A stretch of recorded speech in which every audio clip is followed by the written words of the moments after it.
Great. I see a lot of participants coming in the room right now.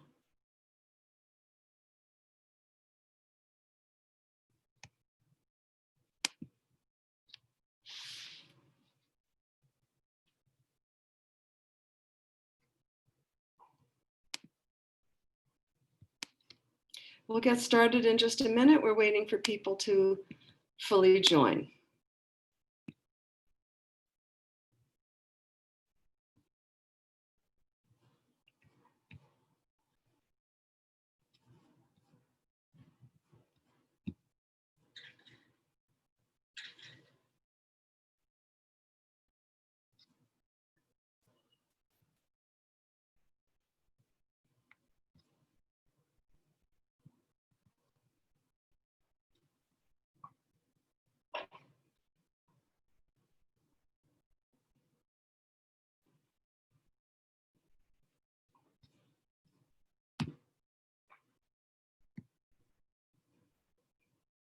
Okay, everyone, just 1 or 2 more minutes and we'll get started.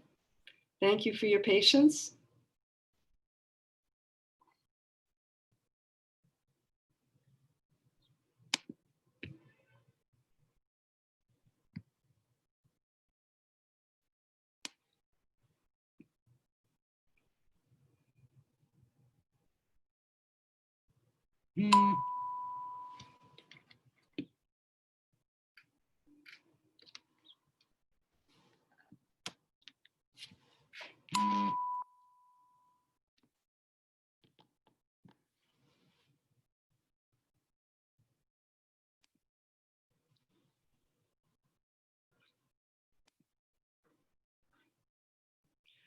Okay, the attendees are coming up now, and perhaps we can get started.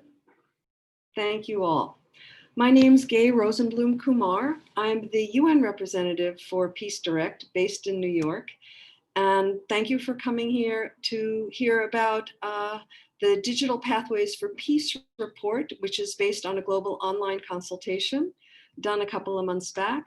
We have an exciting group for you. We'll hear from the report's main author, Dimitri Koutsiris, and then we'll hear from 2 participants who were part of the consultation and who added their own work to it.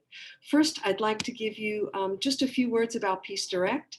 Even though probably you're mostly our friends here, but I'll just say that Peace Direct is an international peacebuilding organization with offices in the UK and the US. And we support and promote grassroots, locally led peacebuilding. Local voices and approaches and the primacy of local actors are at the heart of our work. We provide direct support, financial and technical, to local organizations in about 13 countries. Sorry, a little noisy here. We increase the visibility of these local groups through online initiatives and in policy arenas in Washington, New York, Brussels, etc.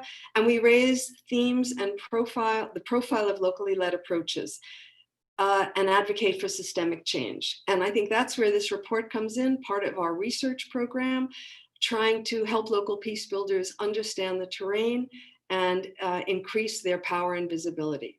With that, if it's okay, I'm going to hand over to our first speaker, Dimitri, who's going to share the contents of the report. Over to you, Dimitri. Hi, everyone. Thanks for joining us. I'm going to spend the next 15 minutes or so just briefly discussing some of the key findings that we managed to get out of the global online consultation, as well as some research that we have conducted on the side. I'm just going to wait for a split second for Christine to load up the presentation, and we can get started.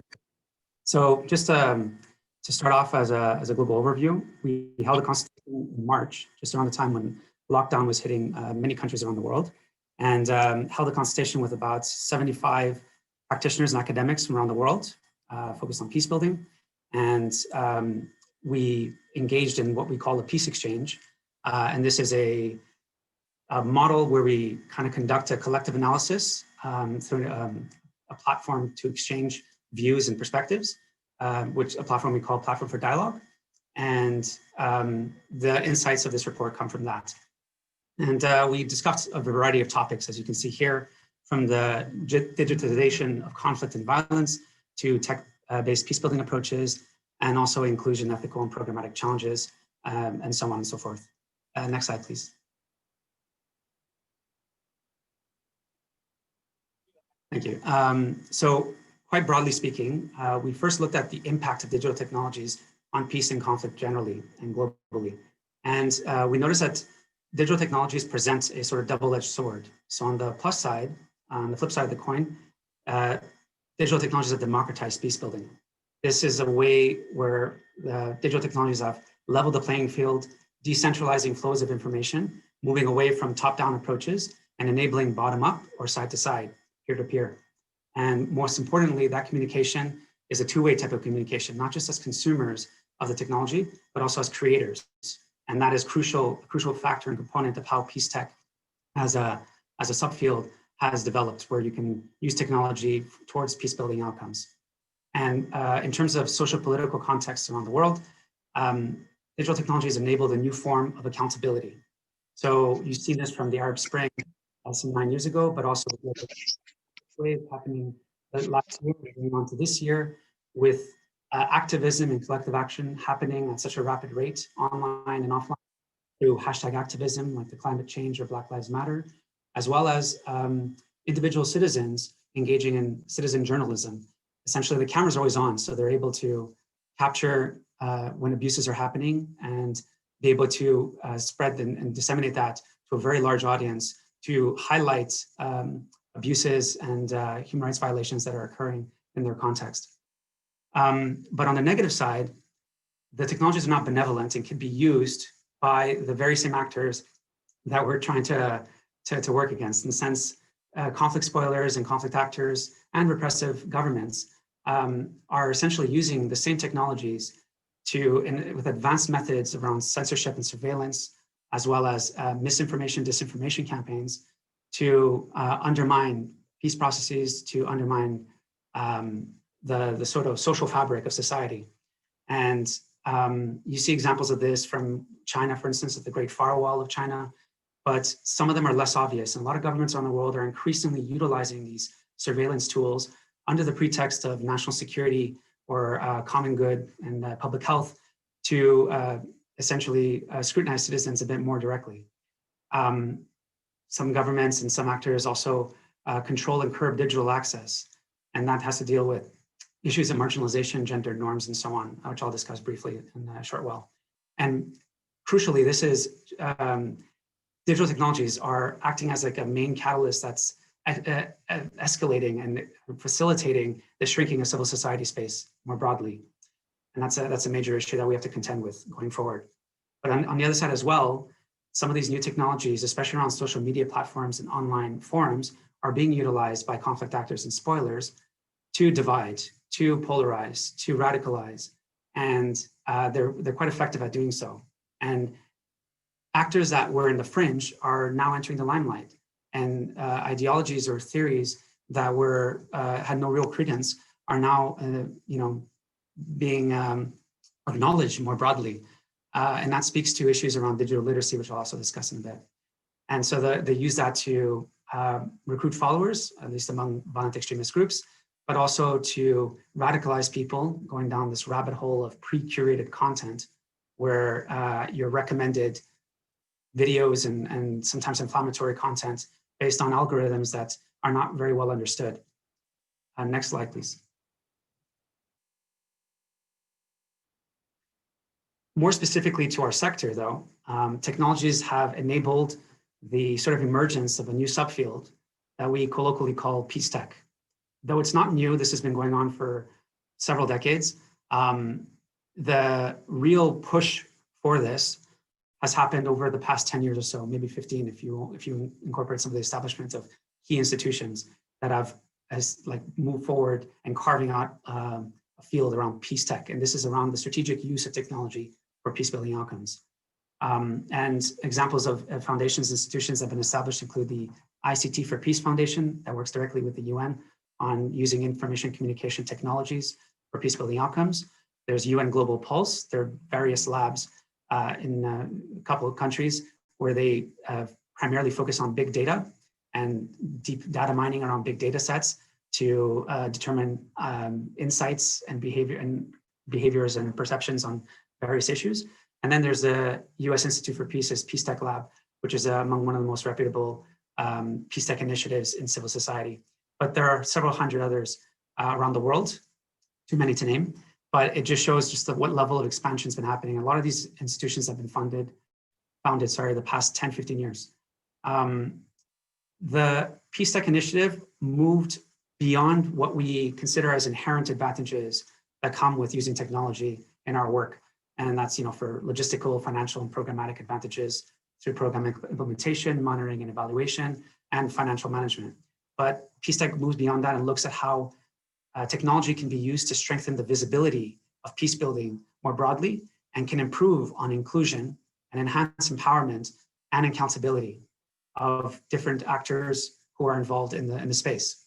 And it's also brought new people that are not your traditional peace building practitioner folk, like tech developers and entrepreneurs who can come with very different perspectives on how to come up with innovative tools for peace building, tech tools for that matter. And it's helped to advance innovation in 3 strategic areas.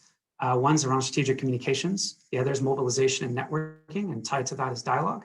And the last one's around data management. And examples of some technologies that are really making forays forward now include virtual reality and augmented reality, video games to increase engagement, as well as more subtle technologies like blockchain technologies and ledgers that allow for better accountability. Next slide, please. So I would just cover the 3 broad strands that I mentioned, and this is where a lot of the effective strategies for using technology peace building were talked about. So first, just starting off with strategic communications, there were 2 broad areas that the participants had highlighted as key in their activities. And one is around online peace messaging. So this is important to sensitize people around the values and norms of peace building and to shift away from conflict narratives, not necessarily counter them, but rather come with alternative narratives that are positive and focus on commonalities like shared culture and collective well-being. And they do this through social media campaigns, digital TV and radio programming in places where internet penetration rates are not as high, as well as virtual peace talks and webinars like this one, and photo competitions and so on. And these kind of initiatives are very important, especially in crucial periods like elections and so on, where tensions can get rather high. And they've been proven to be effective in a lot of these contexts. The second part that overlaps with this is specifically around digital storytelling. So this moves beyond just general messages of peace, but focuses more specifically on personal narratives, lived experiences of conflict and of the kind of work, and highlighting the kind of work that local peace builders can do on the ground. And this is a way to express a relation to the user in a way that data and figures cannot. And it can also act as a form of truth-telling to heal wounds and promote coexistence. And we've seen this in some truth and healing reconciliation commissions, some that are either recorded or televised, as in recently in Mali. And a lot of these storytelling methods are done through written content like blogs, but also multimedia like video narratives or voice and audio recordings, or still in moving images, digital comic books and the like. Please, next slide. Thank you. Mobilization and networking is the other element that I want to cover here. As I mentioned, digital technologies are like a catalyst for collective action. They're really useful. And this has allowed people from around the world to connect together and network in a dispersed like manner and come up with decision-making in online and communicates in very novel and interesting ways. And it provides alternative spaces anyways for engagement generally. And that way they're able to build a large pool of supporters, digital online communities that are increasingly becoming powerful and able to shift narratives around a particular issue towards their sort of goal or intended goal and objectives. And examples of how this is done is through coordinating campaigns via social media. They can also engage in lobbying and boycotts online. And they do engage in organizing e-petitions. And though that can be deemed selectivism in its own right, the participants, a lot of them recognize how useful that is as a starting point to start building the momentum around mobilizing around an issue, and then it allows them to connect their local agenda to a wider agenda and wider networks and policy initiatives being put forward. And we saw that recently with a lot of youth peace builders connecting to the youth peace and security agenda more broadly. Another aspect of this is around platform for dialogues and exchange. So this is, as you'd expect, a virtual exchange where you can bring people from around the world, and it can lead to cross-cultural engagement or cross-sectoral, so that you don't work in silos and you can actually avoid duplication of efforts. And Platform for Dialogue was the platform we had used for this specific online consultation. And that's an example of how we're able to gather people together and bring in different perspectives and views on a thematic issue. But they're also used for trainings and peace education programs, and just generally alternative spaces for collaboration among different stakeholder groups. And they're very useful in that regard. The third aspect is around data management. I put that on the tail end because even though this is the one that was getting the most traction, I want to give equal weight to each approach because there are very interesting innovations happening across all three. But data management is historically the one that has been most utilized or most thought of when it comes to using digital technologies for peace building. So historically, they often used crisis maps. So you have ACLED, armed conflict location event data, that looks at mapping out incidents of violence and highlighting areas where there's escalation of violence or clusters of incidents of violence. But it allows you to filter information and also overlay additional information so that you can see points of convergence between different issues. And for instance, most recently, International Alert in the Philippines was able to overlay COVID-19 data on clusters of infections with incidents of violence, and there was some correlation.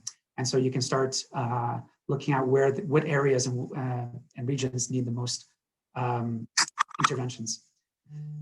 Likewise,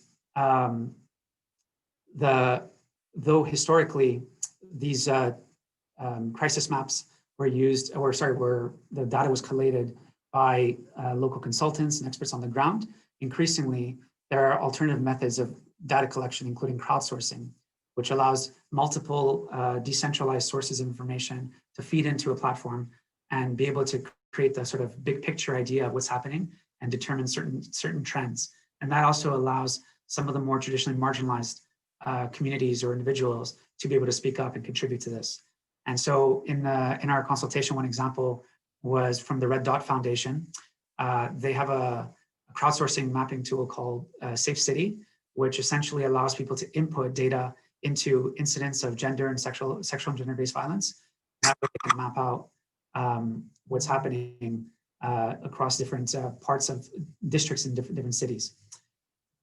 What happens though is that data sets keep growing and growing and growing, especially some of these tools. And as they become multi-layered and complex, there is a push now to move towards big data, machine learning or AI programs that are able to essentially tabulate all that data and do some deep data mining to come up with insights and even has a predictive element that helps inform decision-making around certain issues and build enough of an idea of what kind of behaviors or perceptions people have on a given issue. And so, social media, there's all kinds of tools that you can use to do deep data mining and get a sense around global engagement around a particular hashtag or an issue like that. Though there is a caveat that big data, though it is going to continue to advance, at this moment, there still needs to be traditional research methods and traditional data collection to complement this, simply because there needs to be an individual or individuals that can validate the data and identify potential biases in data sets that could be detrimental because it might skew insights towards the wrong path. Sorry, next slide, please. And tied to this, though, you can't talk about digital technologies only in terms of their positives. There's also a lot of issues that we have yet to overcome, because a lot of technologies are advancing rapidly, and a lot of roles and positions that people have within this space are still being negotiated. And so it leads to a certain set of barriers or unintended barriers and challenges that actually can prohibit people from using technology appropriately or just using technology plain and simple. And I've laid them out in two different categories. One's around structural and policy barriers, and the second's process and internal challenges. So in structural barriers, you do have major issues like poverty and limited infrastructure. So that obviously means that certain communities just simply do not have access to an online space or any sort of digital technology, digital tools to be able to take advantage of it or capitalize on these advances. And mobile internet penetration rates in a lot of these places are still lacking. But even in communities where access to technology is more widely available, one barrier to access in its own right is the low digital literacy rates that are happening in certain contexts. The digital literacy rates are often overstated and assume that people have some basic literacy around using basic tech tools, but that's not always the case. And that actually prohibits a lot of people from using the tools the way they're intended. And tied to this is the issue that these tools are often designed by people who are digitally literate and do not necessarily consider how those who have less experience using digital tools will be able to basically engage with that tool. But there is also an element of imbalances that are replicated in the online space. And that is around certain marginalization, like gendered norms that are replicated and how women should or should not use technology according to some societies. And that can be to their detriment, where they're told not to engage with tech tools. Likewise, minority groups and the like are also disproportionately harassed and attacked in online spaces. And the way that some of these tools are designed has not been able to accommodate that in their design process. And therefore, there's no way to respond to it directly, at least in its current form. And then, as I mentioned prior, there is the regulatory environments that are restrictive in many cases. So there are the censorship policies, the sort of internet shutdowns and the like that prevent people from accessing digital technologies, especially in crucial moments. But there's also the indirect but complicit role that technology companies play in catering to government policies that it might be repressive or restrictive. So in the case of Myanmar, for instance, where Facebook turned a blind eye to a lot of their own values in order to be able to expand broadly in Myanmar. And that ended up leading to very devastating consequences with the persecution of the Rohingya community.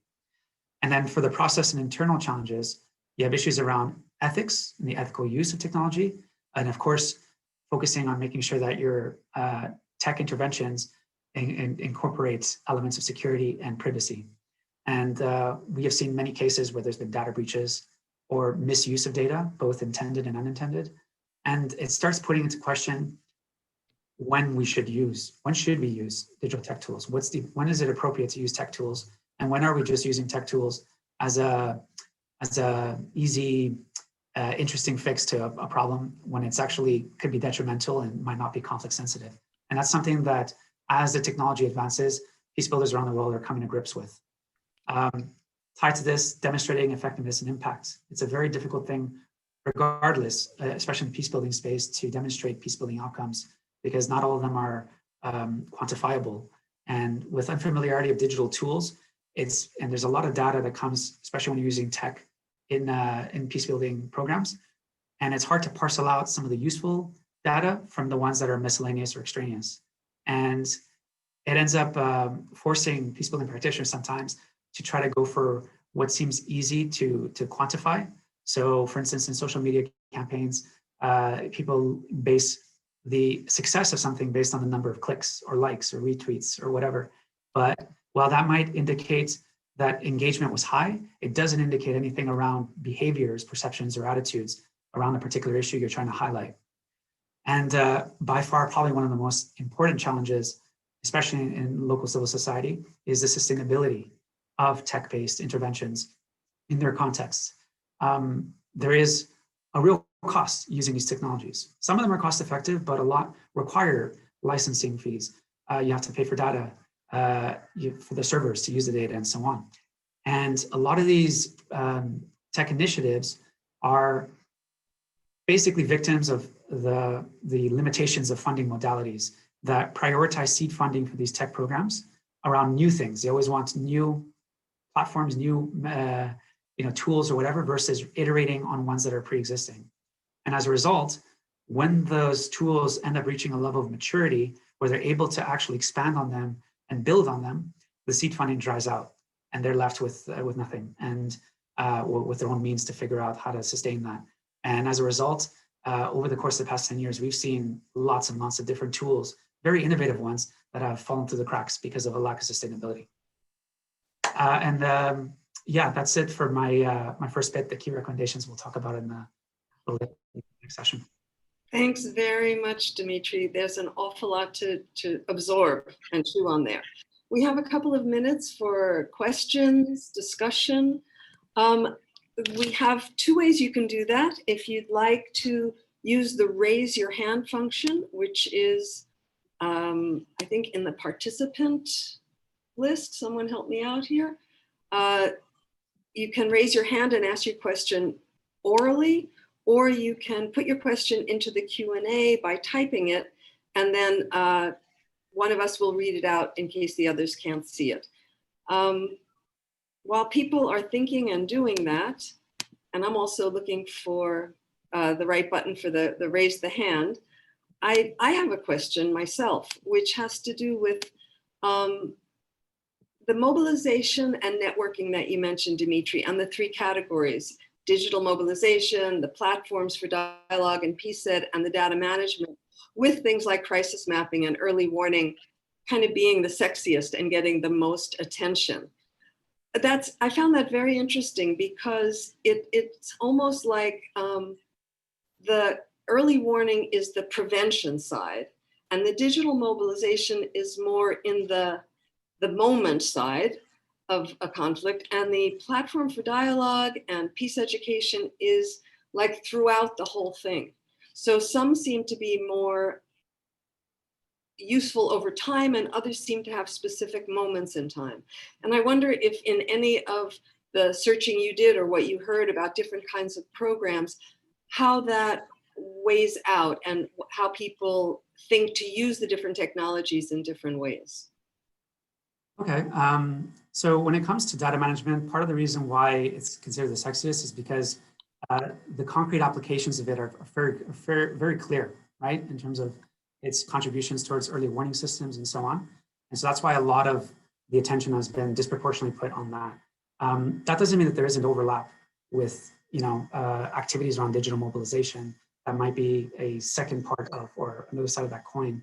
The issue with digital mobilization also is that because it tends to be initially quite abstract, trying to build networks, and these take a lot longer.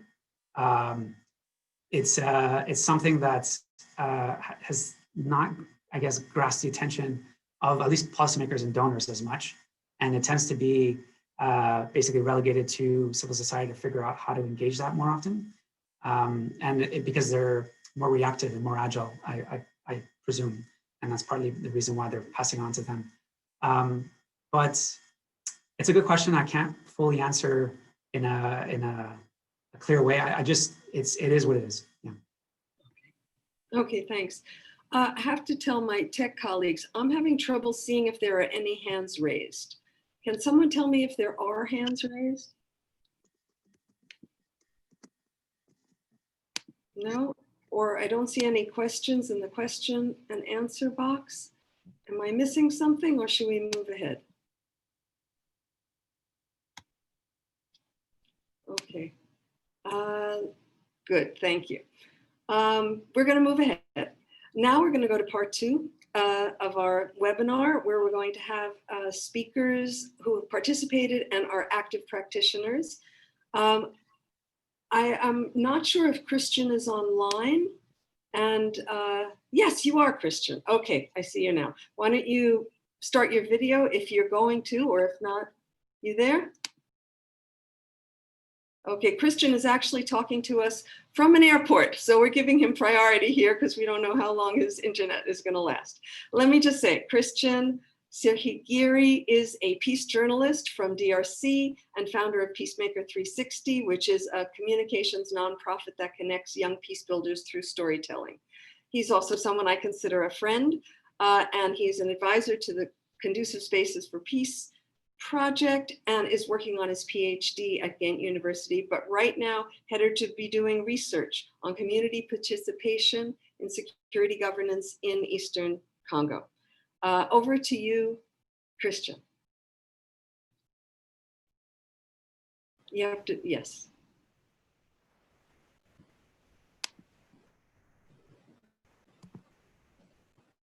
We're not hearing you. Sorry, Christian. Christine, maybe you need to unmute.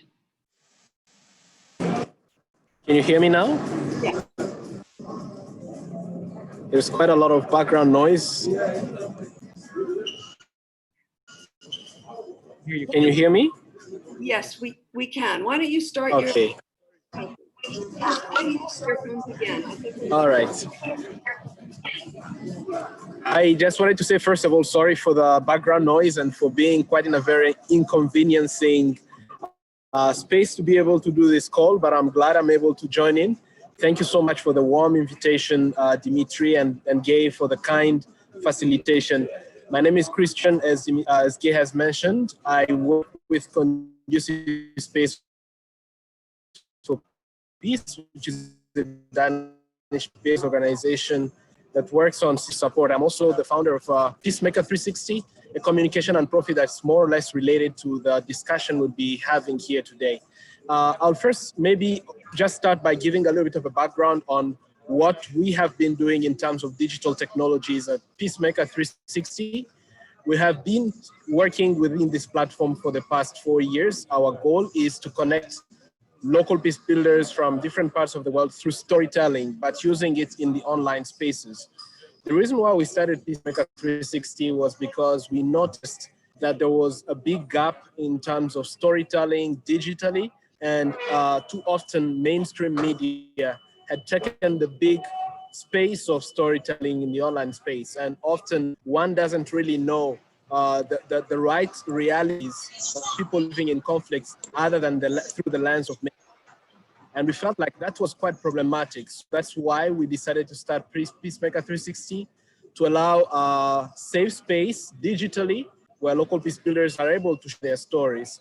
And maybe in terms of just quickly highlighting some of the challenges we faced. And this one has to do with, although we have been able to reach over 2,000 local peace builders through storytelling, working in 45 countries around the world, we still have a big majority of local peace builders working in mostly rural areas and rural contexts who are unable to use digital spaces. And this is still probably also a challenge that I'm sure my colleagues at Peace Direct still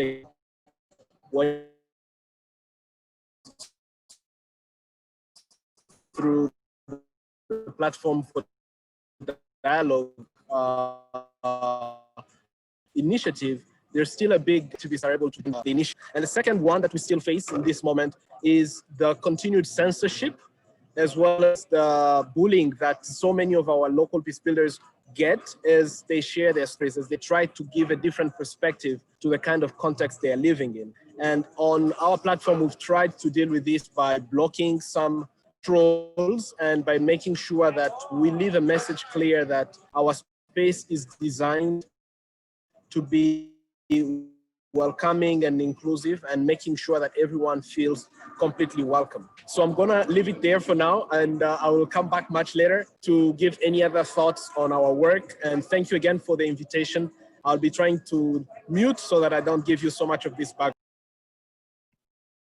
Okay, thanks, Christian. We'll come back to you.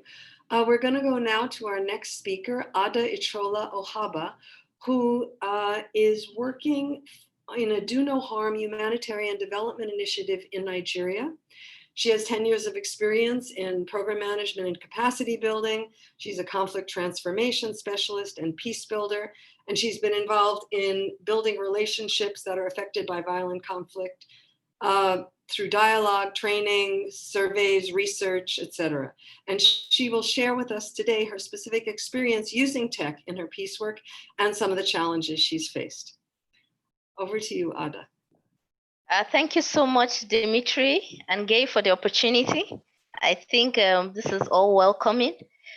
Basically, I've worked in 2014, I worked briefly as a data analyst where we analyzed data of community local peace builders, where they send in quite a lot of data concerning information about conflicts, their experiences in their communities. And so what we do is to analyze this data, and by analyzing, most times we'll have to communicate with our local peace builders, our partners in communities, to see if this information that are being passed to us are actually true. Because we found out that most times if we send in information and we let the general public know about it, sometimes it might be as a result of rumor, which in other words, it would cause more conflicts per se. So we try to see that we try to reduce the negative effects of such information. So what we do basically is to see when we verify and it's true, and then we send teams that are working at this levels to see how they could go and try to manage the conflict, thereby having dialogue with conflicting groups. Most times they'll have to have negotiation meetings. Most times they'll have to have more trainings for these individuals in conflict. So therefore, we tried as much as possible to minimize the unintended negative consequences of the conflict. And then the structure of this platform where informations were sent to were basically based on categories. They categorize the kind of crisis or conflict these community members are experiencing. So by that, we know who and what organization we could direct such conflict to be properly managed. Having said that, I'll not want to talk much until we get to other parts of this discussion, but it would be good to also note that so far, since 2014 till now, we've been able to, in a way, manage conflict. And basically, the project we were working on then was basically how to mitigate conflict in these communities. So we're able to see that these conflicting parties have been able to come on a round table to try to devise measures in which they can use to help them record less of such conflict.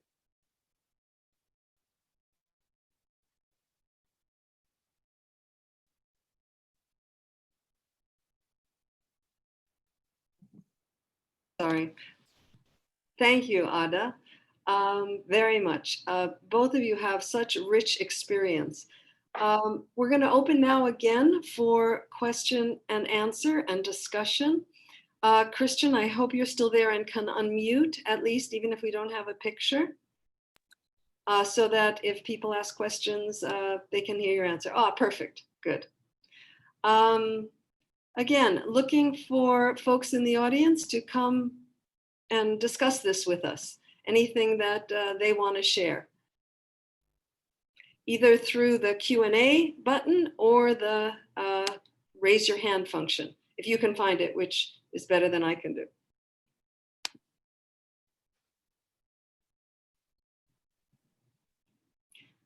Okay, actually, I think I'll go back to Dimitri for a minute and ask him if he wants to add any insights on other practices that he's heard of, and also talk a little bit about what Peace Direct does in this area. Dimitri, are you there? Sure thing. So yeah, basically, I mentioned about the issue of inclusion, and especially in this day and age with the pandemic and so on, a lot of tech-based peace-building initiatives have faced a lot of extra strain. And what we did is earlier this year, we held a consultation asking peace builders how they were adapting to the restrictions that were placed on them by the pandemic. And one of the issues that was laid out was that they would need to use technology to some degree to accommodate and work around some of these restrictions being placed on them. And by working remotely and not being able to engage with communities face to face, they needed to start shifting things online. And so while many were able to adapt quickly, others just didn't have the resources at hand. And as a result, Peace Direct with Conducive Space for Peace and Humanity United and Build Up we launched a digital inclusion initiative.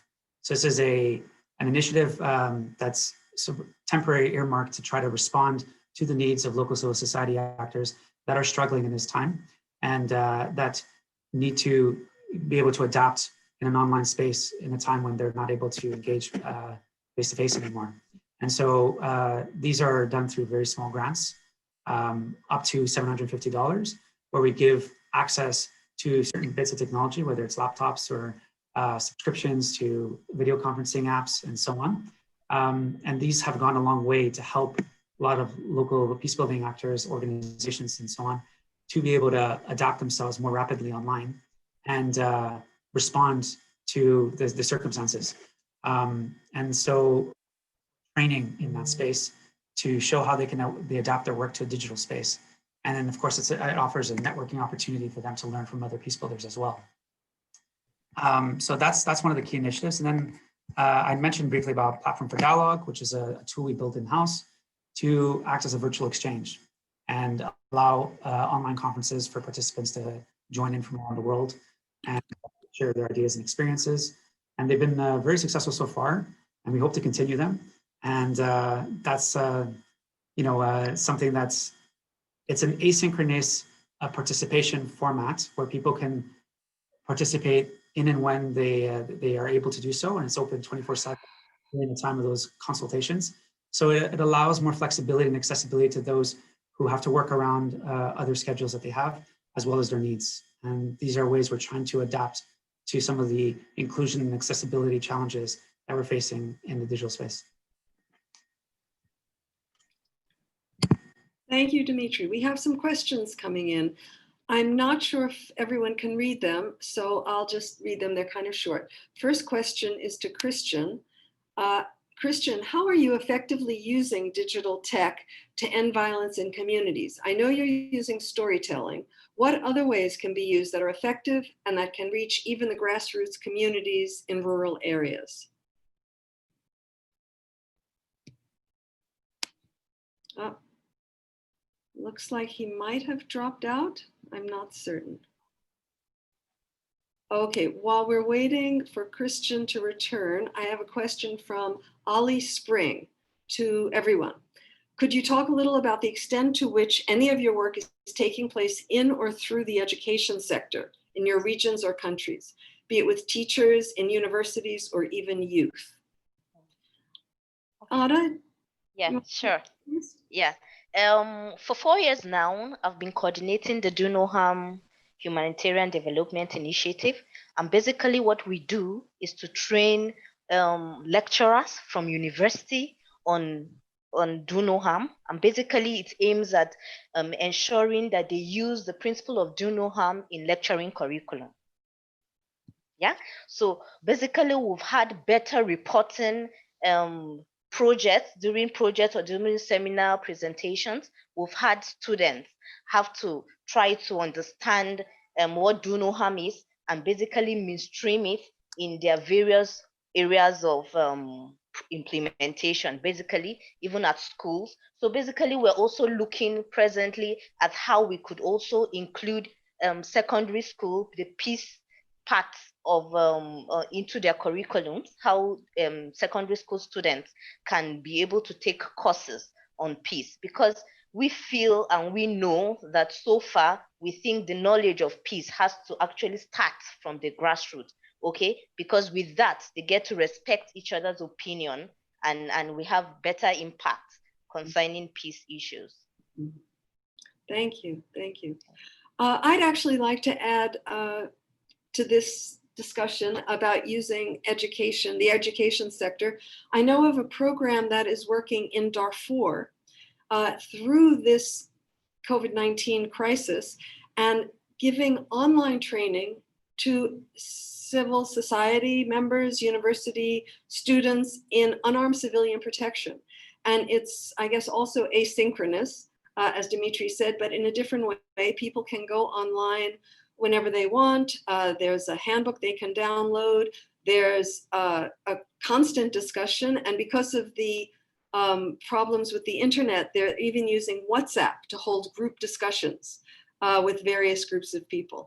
And there's a constant back and forth, and it's working very well. And it's something that is being done in Darfur now, but it's been done in other parts of the continent as well. It happens to be paid for by the UN, but done by an NGO called Nonviolent Peace Force. Okay, looks like we have Christian back, and we have a couple of more questions. Good, Christian, you're there now. I hope. Christian, can you unmute? Yes, okay. It still looks muted to me, but okay. We have two questions. One is using digital tech to end violence in communities. I know you're using storytelling, but what other ways can be used that are effective, that can reach grassroots communities, even rural areas? And then the second question is, your focus on stories is very interesting. Has there been a situation where some stories brought censorship to your organization based on either the graphic nature or the implicating format of the stories?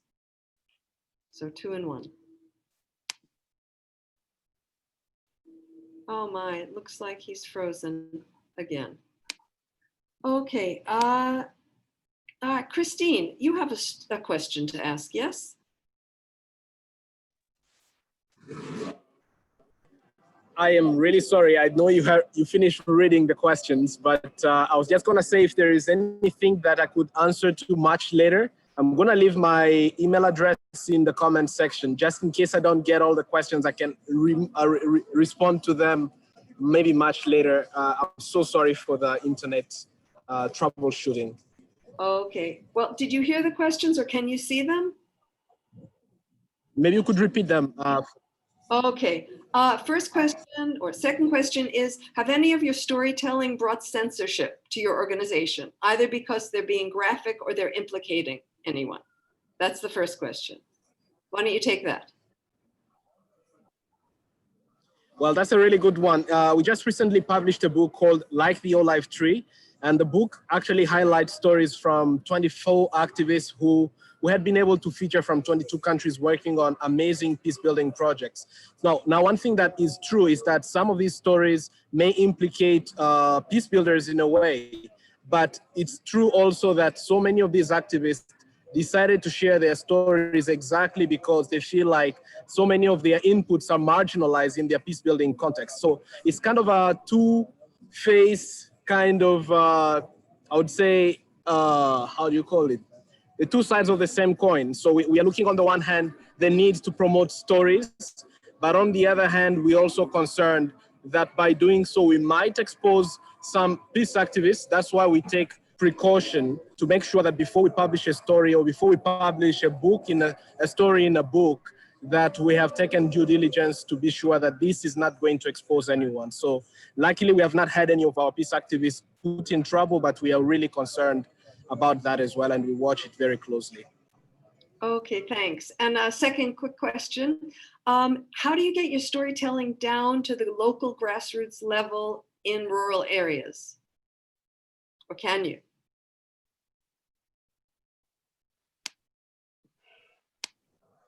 Indeed, there are many ways this storytelling is happening, and this is important as well to highlight that we do not just do it online, but we work again with a network of 2,000 peace builders from 45 countries, most of them working on storytelling projects that are more like theater projects that they are running in their rural communities, or creating spaces for dialogue that allow for different members of the community to share their stories. And in that way, it's quite inclusive. And we work very closely, particularly right now, there's a project happening in Colombia. I just want to mention it briefly, that Peacemaker 360 is doing with UNITAR, where you're working with a community in the rural areas of Choco that is working on ethnic reconciliation through storytelling.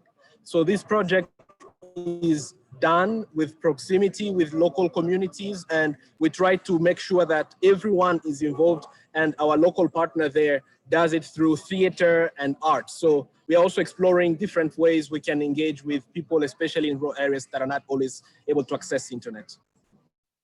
Thanks a lot, Christian. Ada, another question for you now. Again, pursuing the education angle from James Ofu in Cote d'Ivoire. Ada, I'm interested to learn more from you on how you practically conduct with educational administration to include do no harm principles in the peace education curriculum. So could you drill down and tell us more? Okay. So what we do is we're able to train the lecturers on the do no harm principle early. What they do in turn is to go back and draft a curriculum to accommodate do no harm. Yeah. So we had some universities who, as a result of this training, had to go back and basically come up with other departments, yeah, that could handle that, because they felt that those were aspects rather that wasn't considered initially, so they were opened to it. But that of secondary school, I won't say that we have really done that in depth, but we also have organizations who are into peace clubs in secondary schools. But we've made serious efforts in trying to ensure that lecturers are trained on the principle of do no harm. Thanks. Dimitri? The previous question around how to engage a bit more with grassroots actors at the same time. One thing that I wanted to just highlight is that when Peacebuilders are using digital technologies for their activities, it's not just having to be online at all times. They often take a hybrid approach where they combine some of their online tools with offline practices and basically capitalize on the best of both worlds. And so this is a way for, you don't always just have to think about social media platforms when you're thinking about communication. You can think about digital TV and radio programming. Radio programming can't be, undervalued. It's really helpful, especially in communities where internet penetration rates are fairly low. And these are alternative approaches that are taken by lots of local practitioners who combine the two. And it's a hybrid approach. So just want to flag that. Thank you. Thank you. Christine, you had a question. Are you going to do it verbally? I'd be happy to. I'm not going to share my face though, since I'm in the back end of everything. But after hearing Ada and Christian and Dimitri's input, I'm curious what they think is the most basic form of technology that you think should be widespread to the communities in order to, I guess, do the work effectively. Like what would be the most basic that you would provide to everyone?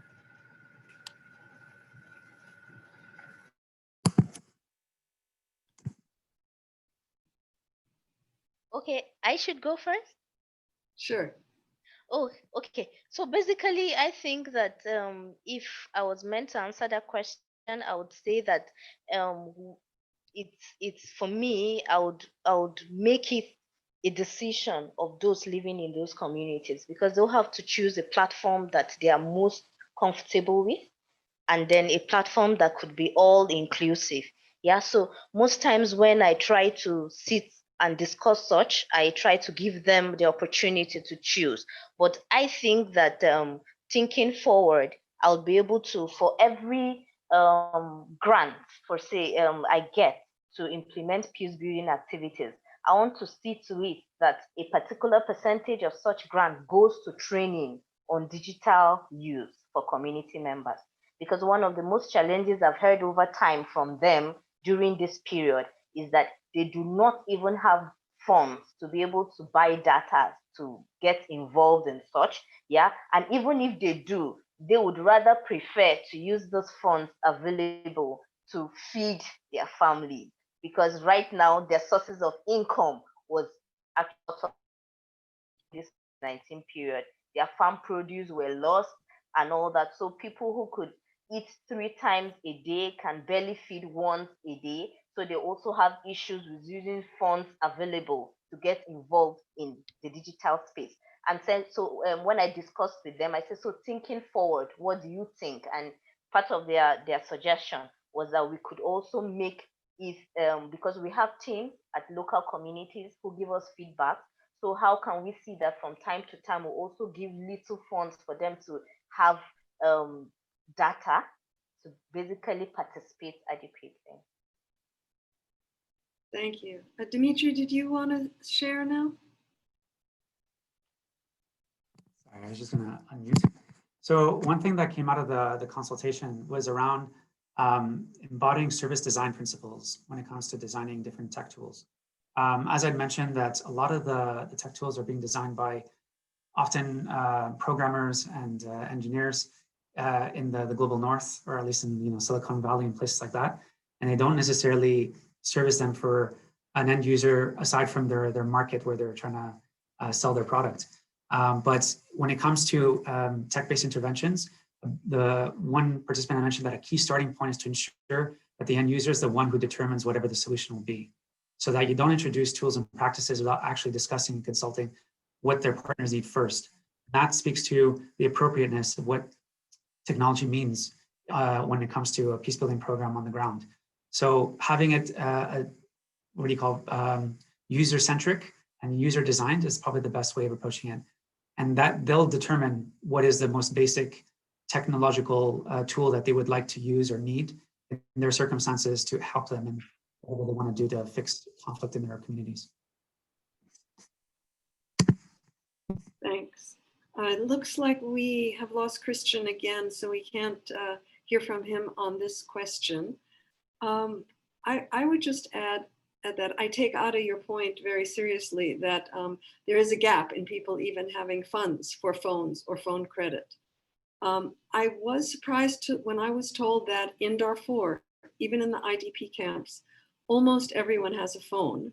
And actually that course that I mentioned is being run primarily through phones and Facebook groups and WhatsApp. So just to say that in some places, the level is not that high. The requirement is not that high. And it's probably the funds for the phone credit that's the biggest impediment. I think that moves us to our last session, which session 3 is going to be on pathways forward, recommendations, lessons learned. And we're going to start with Dimitri summarizing from the report what the key recommendations were. Over to you. As you can tell, the topic is quite complex, and there's a lot of different angles to tackle it from. In terms of recommendations, we kind of listed 5 key recommendations that we wanted to highlight here, targeted at different stakeholder groups. The first 2 are targeted more towards government and international bodies, but the remaining 3 are for donors, funders, and civil society. So I talked at length about issues of digital literacy and how essential they are.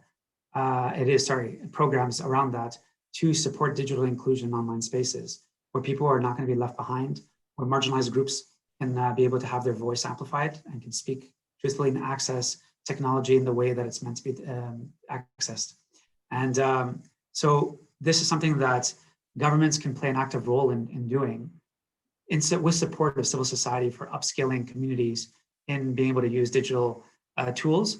And this is an effective strategy to tackle these issues I mentioned around divisiveness, polarization, radicalization, marginalization, and so on, because literacy would allow the user to understand, one, the veracity of what's being fed to them in terms of content as a consumer, but also gives them the tools and the skills to be able to create their own tools and innovate in the space.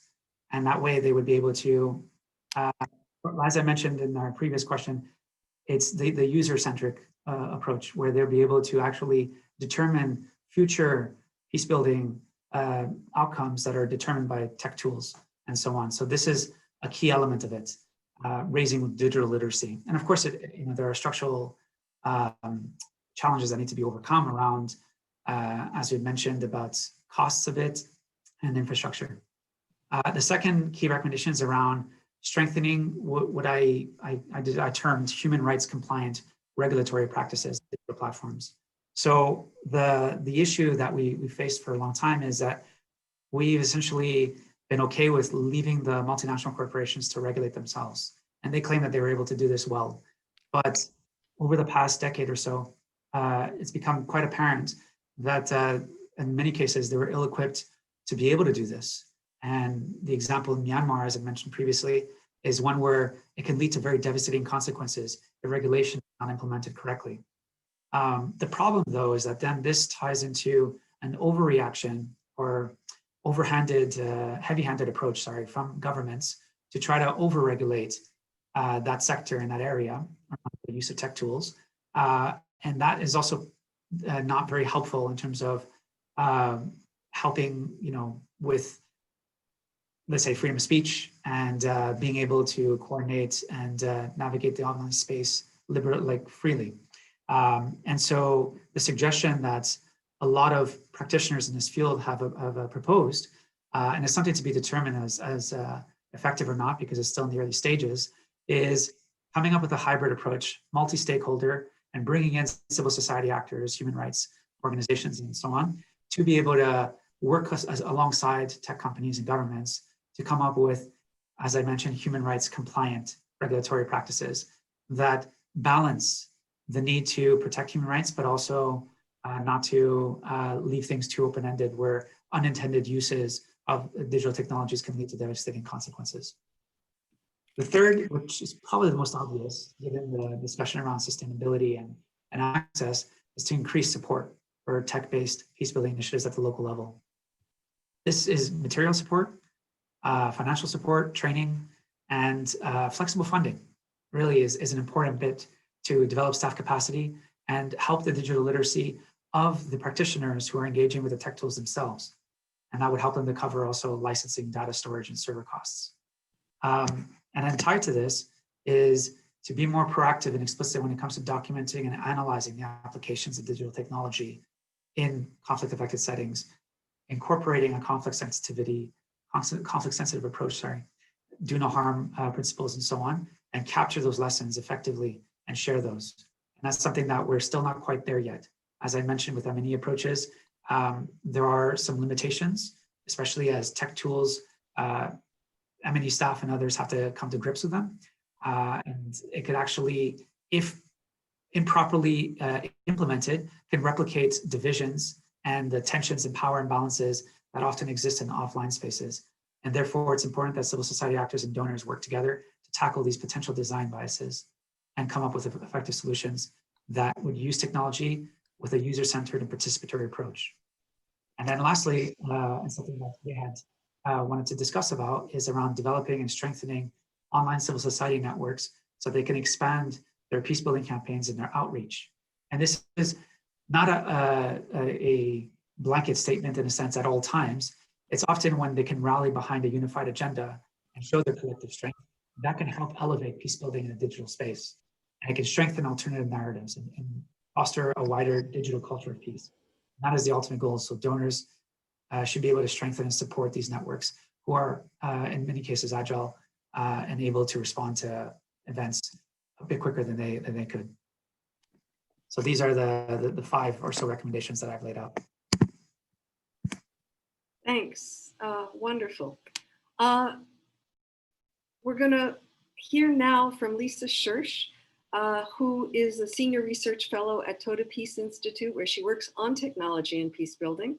She's also someone I've known for many years and a former professor and author of several books, which I have, including Conflict Assessment and Peace Building Planning, the Little Book of Strategic Peace Building, and the Little Book of Dialogue for difficult subjects. So with that, I'd like to turn over to Lisa. Thanks. Thank you so much. And really thanks to this whole panel and Peace Direct for pulling this forward. Both the report is very comprehensive, and I would encourage you, as my first point here, to continue hosting these kinds of panels with peace building experts and practitioners like Ada and Christian, explaining to us how they're using technology, because I find these stories really inspirational. And a lot of what I've learned about digital peace building has come from Kenya, where really the first wave of peace tech was developed with the election there. And now, as we're facing this very contested election here in the United States, I'm going back and reading what Kenyans did almost 20 years ago, and how we can be thinking about using Twitter and Facebook and text messages to try to monitor our own election and spread messages of support and calm in the very anxious times here. I just have a few points to add to Dimitri's, which was very comprehensive and excellent, the report and your recommendations. I would just add that you started off by talking about conflict actors using tech and that we need to be aware of this. And I just want to emphasize the scale of the problem of conflict actors using technology, because in terms of scale, which is really the whole reason to use technology, is our peace building dialogues only reach so many people, right? So media has always had this great appeal to peace builders of reaching thousands of or millions of people. And so in some ways, you know, we have no choice. We have to be using technologies in a time when we have the potential to reach thousands of people with peace building messages. But at the same time, governments who are authoritarian of nature are setting up troll armies that include thousands of people, sending out divisive, polarizing messages. It's really a direct threat to the field of peace building. It's undoing all of the careful work we've done on social cohesion and dialogue and bringing people together. And the weapons of technology are mass weapons of destruction and polarization. So the threat of bad actors or conflict actors is really quite severe for our field. So we need to be paying attention, even if we're not technologists ourselves, even if we're not interested in adapting technologies for our peace building programs. We all need to be sort of aware of what is happening with social media and how it's impacting conflict.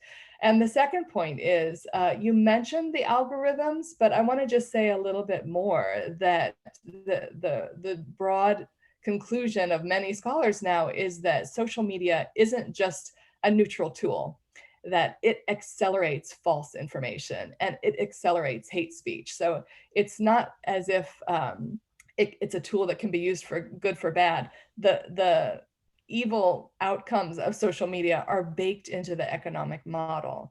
So Harvard economist wrote the book on surveillance capitalism. So all of these platforms make their money. They give us free services, Facebook and Twitter. We don't have to pay anything for them, but they're collecting all of our information, which they then sell to advertisers. And that's how they make their money. The problem is countries, political advertisers can also buy our information. And this kind of whole attention economy where Facebook is trying to design their platform to be addictive, for us to spend more and more time on it, so that they can extract more information about us that they can sell to advertisers. So the whole economic model is what content keeps us on these platforms the longest. And it is hateful and divisive, polarizing content and conspiracies, false information. We're more likely to click on something that seems outrageous because we want to learn about a new scandal or conspiracy. But the way this has actually hacked our brains to stay on these platforms and get our news from these platforms, it's really having a mass effect around the world on conflict and democracy. And as peace builders, again, even if we're not doing digital peace building, we need to be addressing with our own policymakers the threat that these platforms pose to our societies. So the final comment I just wanted to make is that there is a relationship between disinformation and polarization that I think peace builders particularly we need to be making. So we know that false information spreads more quickly on social media than true information. A number of researchers have proven that a false tweet or a false post on Facebook goes farther, reaches more people, and goes faster than a piece of accurate information. So that's what we're up against. But you know, here in the United States, one of our newspapers, the Washington Post, its subtitle is "Democracy Dies in Darkness." Because if there's not fact-based journalism, if we don't know what's true and what's not true, we can't have a real democracy where people are voting based on truth or based on facts. We have a lot of emotion-based voting, which is based on conspiracies and things that aren't accurate or true. And so it's not possible to have a democratic system where people solve their problems through talking with each other and by voting and by public discourse rather than taking up arms, which is why here in the United States, there's so many journal articles on the impending civil war here, because social media has so devastated our sense of truth and what is fact and what is not fact, that people are turned against each other and no longer think that even elections matter. So we have a lot of work to do, both to sort of address this economic model driving social media technology, and then to really be inspired and learn how to use the technology itself for good in all these different ways of digital peace building. I'll pass it back to you. Thanks. Thanks, Lisa. You've given us more food for thought, good things to think about.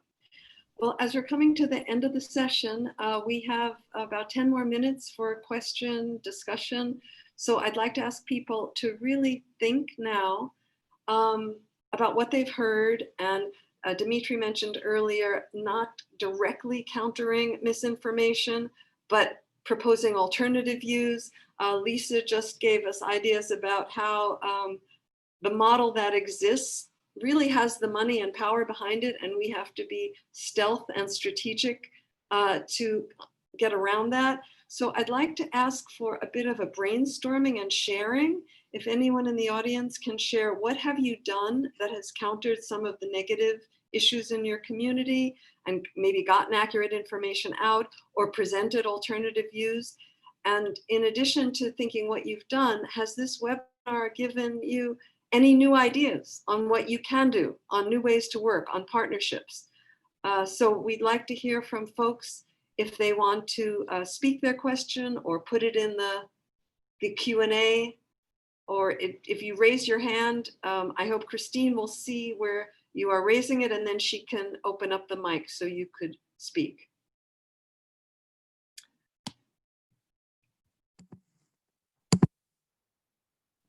There's something I could just add actually about what you mentioned. The reason why I said that it's a lot of the practitioners see the importance of not directly countering that, but rather coming up with alternatives.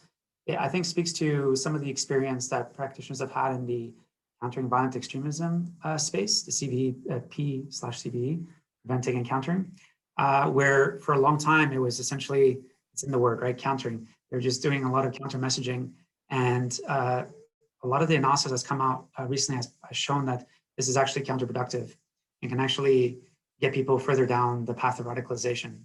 And therefore, coming up with alternative messages versus directly countering information that's increased radicalization is the best way of approaching it and not being counterproductive or counterintuitive. So this is where that kind of mindset, I brought up that mindset from that space into this one. Thanks, thanks. Ada, any last thoughts from you? Oh, please unmute yourself.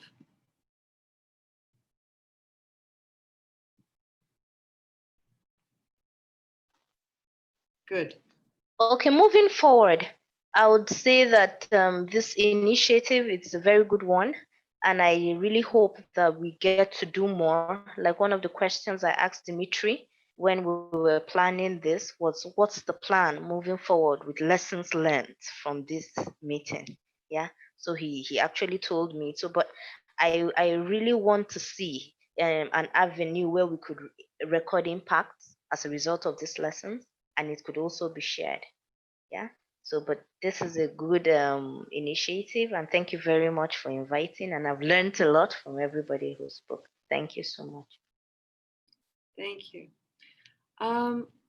I don't see any questions. Oh, I do see one. Very good. For Lisa. Lisa, thanks for your input. How can peace builders filter what is fake news and truths?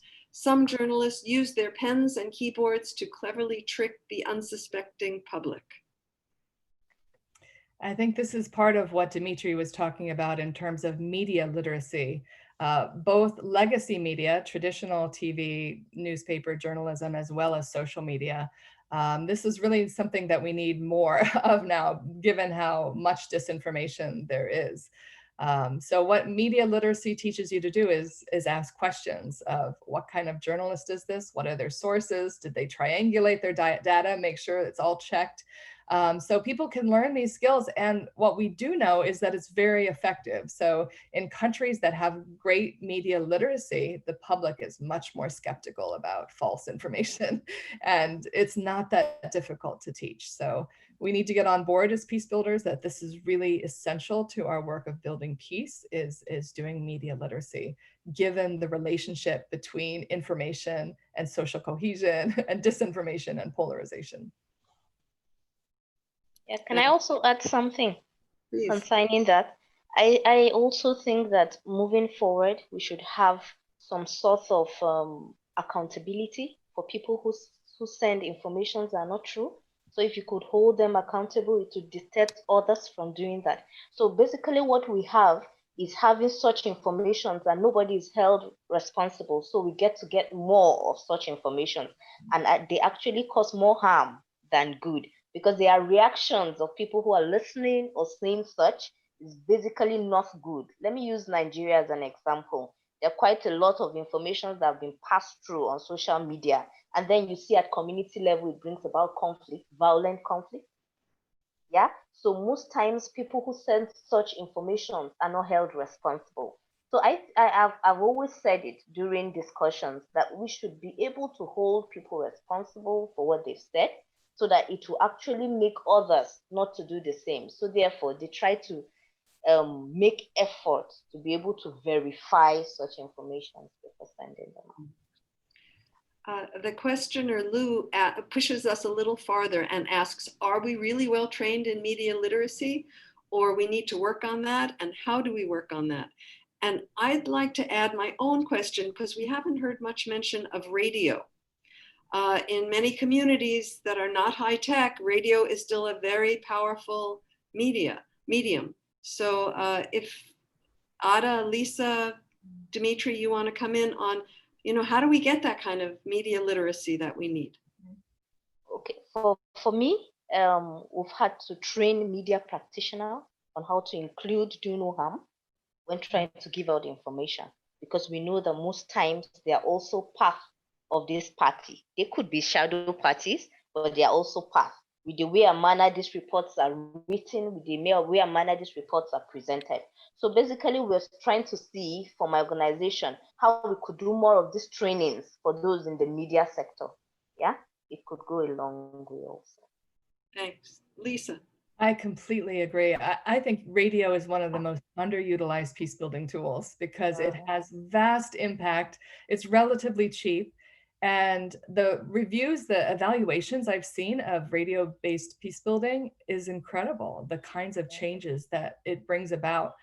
So I desperately wish some funder would invest in radio peace building programs. It's training radio hosts to be facilitators, to be dialogue facilitators, to have call-in shows, have some experts get things started, and have a conversation with the public, have a dialogue.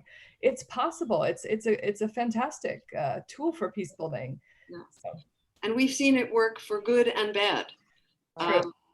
Yeah. But unlike social media, I don't think radio has the same kind of evil intent baked into the economic model. I think the potential for radio is far greater, and it's more of a neutral tool. Yes, and has a lot of potential, but also has malicious potential, as we've seen in certain cases. We have a hand raised from James Ofu. Christine, can you open the mic for James? James, I think you're on. Okay, thank you, folks. It's so inspiring to hear all the highlights and insights. I present myself, James Ofu from Ivory Coast. I'm a facilitator of experiential education with face-to-face transformative mediation, conflict transformation, and social dialogue strategy. We have been doing peace building initiatives offline. We are yet to use digital tech into our strategy. But I think that it's a very important time to use digital tech to respond to some of the conflict issues that is erupting on the media, which Lisa said very beautifully, that the politicians are using divisive and polarized words, messages to divide the society. What Ada just said about holding accountable most of the social medias, I think is good idea, but but at the same time, I think that using a coercive, punitive approach to address such situation might detriment the general intention of peace. But I think that sensitizing the population more, having more resources to occupy the social media space, to make the peace building message to dance deeply in the social media, so that every page will be so much saturated on the value we stand for, on the implications of those elements regards to politicians using social media as a divisive tool against their opponent or against the militant, or to manipulate the youth that are more instrumentalized in as an element to bring about their ambitious or selfish intentions. So Cote d'Ivoire will be going for presidential election, and we had a very horrible post-electoral human slaughter in 2010-2011 that prompted my intention of seeking for peace, that resulted creating United for Peace Against Conflict International to bridge divides among people here. So I want to learn more how digital tech. Yes, there are some challenges that I learned from here, because most actors don't have the resources to acquire devices like mobile phones, or having even data, connection data, internet, to participate on such a sensitizing, educational, or ethical, transformative space where they can learn some of these values that will help them practice or promote culture of peace or nonviolence within their community. So I think that Peace Direct will help local peace builders like we here from Cote d'Ivoire. I have built an extensive network in Cote d'Ivoire. I am managing about more than 45 local NGOs, giving them trainings on peace building, organizing peace trainings off-site, on-site, and even online. So I think that Peace Direct will partnership and help people like we that are making a lot of impact in Cote d'Ivoire to do more, because lack of funding is one of the biggest challenges. Because now my organization is preparing to go on the air to the national television to send the message of peace towards the presidential election, so that it will be a non-violent electoral process. But you say there are challenges concerning funds. Before you partnership with the television house, they will ask you money. And anytime we invite them for any cover of a program we are doing to send peace messages initiative across, they are reluctant to come. They will charge us money. But when it is to spread some kind of divisive, scaring news, you see that they are so much in the front line, just like Lisa just said. So I think that peace builders from the grassroots should be empowered so much. I had the privilege to receive a lot of good support from the Jewish-Palestinian Living Room Dialogue that trained me from California, his blessed memory, Lynn Trubman and Libby, that is still alive, and other people. Imagine if I didn't have that support, I wouldn't have been contributing to this frequency that I'm contributing here in Cote d'Ivoire, even in abroad. So what we are facing today is these challenges. So I solicit that Peace Direct for digital peace building strategy initiative to really gain to be popularized and get impact in our community here in Cote d'Ivoire, even beyond borders. We should need some kind of funding to enable this initiative to really gain ground and really gain space, more especially now that we are before the presidential election, that is already creating a very tense social environment and a political discriminations and hate speech just going on, just like it is in the United States today. So I think that we need really to buckle up and have Peace Direct to really help us to get things done practically than limiting only online, just like Ada just said. What will be the hope after here? Thank you, James.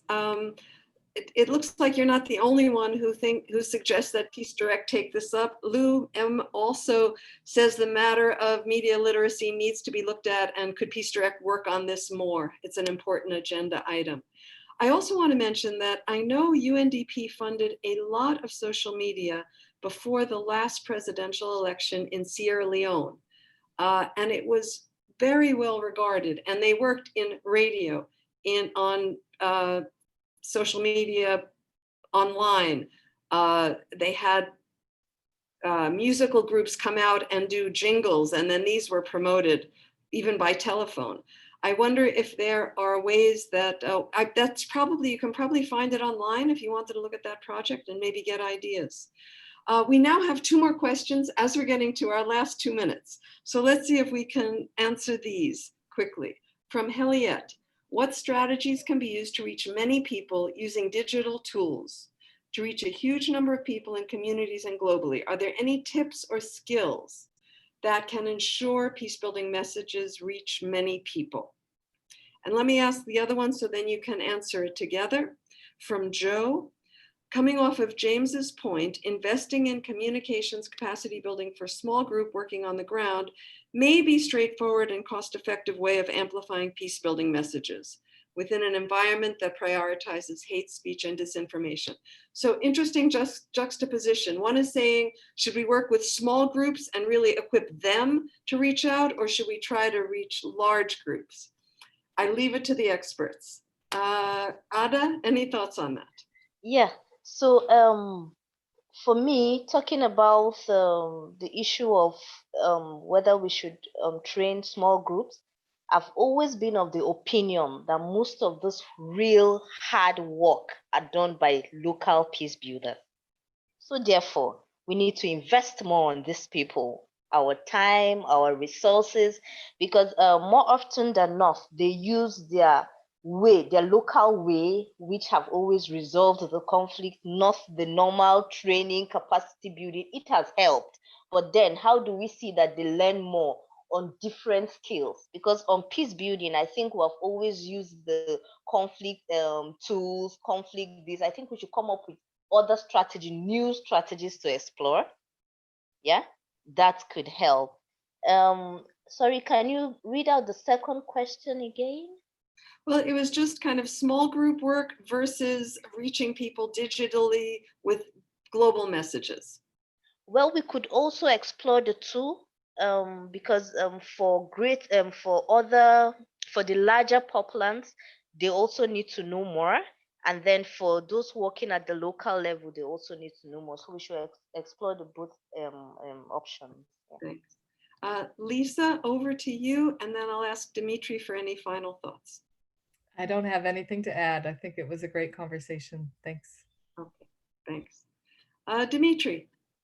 Yeah, just as a concluding thought, I think just to reemphasize the need that we need to tackle these digital divides that are really at the heart of a lot of these issues. They're intersectional, right? Crossing different types of communities, different areas, and all that. And it's very important that the governments, the donors, the funders, the civil society actors take into account that these digital divides, especially as the rates of adoption for different tech tools and as tech tools keep advancing over time, these need to be addressed as soon as possible. Because otherwise, the problems that we're seeing now will be exacerbated exponentially. I don't know how else to put it. It's we definitely need to address this as soon as possible. Otherwise, we're going to have more people not being able to perceive properly real information versus false information. We're going to have a lot of people being left out, and the disparities between those who have the tools and skills versus those who don't will just keep growing. And that's something that if we want to really emphasize positive peace building outcomes, that needs to be addressed as soon as possible. Thank you for those good kind of final closing comments. I would say that this conversation has opened up a new world for me. And I know we say it needs to be addressed, but I don't think this is like a one-off. This is going to be a very prolonged continuing to address, because creativity goes in both directions. You try to stop something negative and those folks will be creative and come up with a new way to do it. So we're going to have to be on guard for a long time and addressing this over time. And I hope this is the beginning of a conversation that Peace Direct can continue to contribute to through these kind of dialogues, the online ones where people had written comments, and through presenting this through webinars such as this. I think we're over time by a few minutes. I want to say thank you for sticking with us so long, and goodbye to everyone. Hope to see you again soon. Wow.